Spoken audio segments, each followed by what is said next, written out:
bago ka magsalita, Picoy, alam mo ba na nag-uusap kayo ni Enriquez na sa bahay siya ni Morales? No, wala sir, wala po. Hindi mo alam? Hindi ko po alam. Kaya nga po nagulat ako eh. Biglang may... Hindi mo rin alam na naka-speakerphone yung cellphone ni Enriquez? Hindi po sir. Hindi mo alam na nakikinig si Morales? Hindi po sir. So, that explains the no holds barred na pagsasalita mo. Yes, sir. Yeah. Pati patayan, binabanggit mo na eh. Yes, sir. Na papatayin si Morales, sasagasaan lang yan, hindi na yan babarilin. At maraming paraan para patayin. Am I correct? Yes sir. Yes, Kasi, sir. had you known na nakikinig si Morales, hindi mo sure sabihin yun. Hindi sir, kung pahayaan niyo po akong sabihin muna to sir, o sagutin ko muna yung sa inyo. Kung alam kong nakikinig po siya sir, mas marami pa po ako sasabihin. Mas ano po. mas malala pa. Yes. Mas malala pa. Para believable sir. Na napakadali pa lang mapunta dito. Gagawa ka lang ng isang kwento at kakang-isip na kwento sa pamamagitan ng pambobola, mapupunta ka na rito. Ito po yung rason kung ba't pinasakay ko sila sa usapan. Para makapunta lang po ako rito at may presenta mga dokumento sana na magbibigay linaw sa mga sinasabi ni Agent Morales.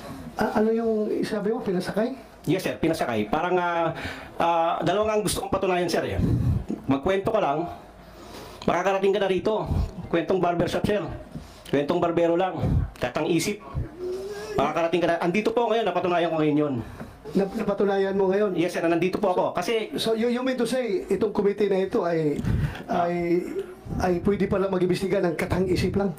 Yun po ay katang isip ko lang, pasensya na po kayo. Kaya po humingi po ako ng tawad nga po kay paring Romy at saka kay... Katang isip na? Kasi actually sir, hindi naman para, hindi naman para sa lahat yun eh. Sa amin lang sana yun. Pero dahil po na napunta po ako dito, dahil nga po sa isang salita niya na... Sandali, katang isip lahat ng sinasabi mo doon? Yes sir. Kinakatang isip mo ito si... Kaya nga po humingi po ako ng tawad sa kanya eh. Kaya... Wow! Hindi naman kami grade 1 dito, mga senador kami. Ay nako, ibig mong sabihin na binubula mo lang siya para mabulak kami, para imbitahin ka dito, para makapagsalita ka ng something against kay Morales. No, mali po. Ganon. Yan ang mali po, hindi po kayo hindi po kayo dapat kumbulahin. Hindi ako binubula mo, siya ang binubula mo para pagbula mo sa kanya, mabubula rin kami kasi may video yun ang usapan ninyo eh. Ibig mo sabihin ng lam. Sir, ganito po yun. Sandali, anong ibig mo sabihin ng lam? Sinabi mo, binanggit mo. Yes sir, naririnig ko po sa YouTube lang yan, yung lam, si First Lady, si James. O kaya nga, bakit mo nasabi yung lam na yun? Para pasakayin nga po sila sir. Kung gusto niyo pong malaman ng totoo. Pasakayin? Opo, para papasakayin lang po si Romy at si Agent Morales sir. Hindi mo nga alam na nasa bahay ni Morales si Marque Enriquez. Ganito po yan sir. Si Romy kasi pag matri-trigger ko siya, alam ko na makakarating kay Morales yan. So anong purpose mo? Anong agenda mo dito? Po, anong motive mo? Bakit mo si trigger? Sige nga. Gusto ko po kasi may mga dokumento po kasi akong dala. Kasi sir, kung napapagod na po kasi ako sa paulit-ulit na sinasabi nila, alam ko naman na mas may explain ko sir. Dahil sa mga dokumentong dala ko. Ano yung mga dokumento na mo? Pwede ko ba ipakita sir? But before you show that document, explain your side. Bakit mo sinabi yun? Huwag mo kaming bulahin, ha? Yes, sir. I will cite you in contempt directly kung sinungaling ka dito, ha? Sabot ko, sir. Huwag mo kong dalahin sa bula-bula. Sabot ko, ha? sir. Sabot ko. Kumsi, i-play mo nga yung may sinabi siyang lam. Huwag mo sabihin, bula mo lang kami. Confirm na yung narinig natin na video recording, at saka yung nilagay ni Morales na mga holdings doon, narinig mo yan during your conversation with Santiago? Yes, Mr. Senator. Do you confirm or deny? I don't deny.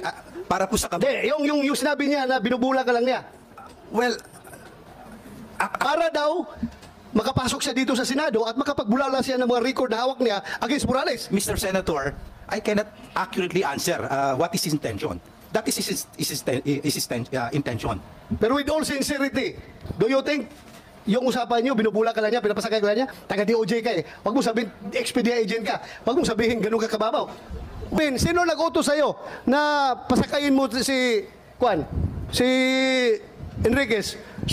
Sarili ko lang sir. Sarili mo! Yes sir. So you're a hero! Nasa sa inyo sir kung paano niyo ako titignan ngayon sir, pero yun po ang You katotohanan. are a hero, sarili mo lang. Nasa sa inyo na po sir kung paano niyo po ako titignan, pero ang sinasabi ko po ay totoo. Galing sa aking puso sir. Galing sa iyong puso na binubula mo lang talaga ito. Yes sir. Binobola ko po lang po si paring Romy sir.